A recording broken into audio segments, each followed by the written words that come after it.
Joe, BP has taken an absolute hammering on the market since all of this began, hasn't it? I mean, now there's this figure on the compensation fund. How are the markets, in America at least, reacting? It's the old adage. Markets can deal with all sorts of bad news and they love good news, but they hate uncertainty. And now they're getting a little bit of certainty. And so the BP share price in the last 20 minutes has spiked up around 4.3%.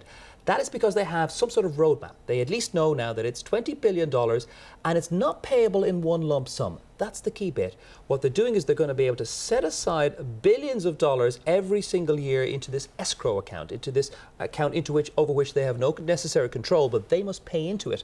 And so at least the shareholders get a roadmap for how the payments are going to be structured. They didn't have that up to 20 minutes ago, and now they have at least that bit of information. So the share price has reacted 4.3% upwards. Let's not forget, though, the share price is down 45% over the last 8 weeks. So it's a tiny drop in the ocean, if you excuse the pun, compared to what they've lost over the last 2 months. And we were hearing there from BP's chairman, the dividend, any further dividend payments now suspended for the rest of this year. What impact will that have on investors? I think investors that already priced that in. I think that already assumed that there would be going to be something along those measures. The best case scenario at this stage for them would be some sort of suspending of the dividend payment, whereby money would be set aside somewhere, somehow, so that the shareholders on both sides of the Atlantic would get their money.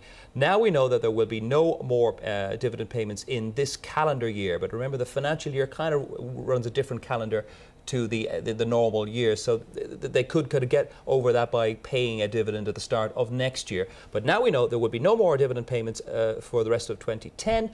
What happens in 2011, we don't know. We know a lot of anxious dividend or pension holders here in the UK will be anxiously listening to this. And let's not forget, 40% of BP is owned by American shareholders.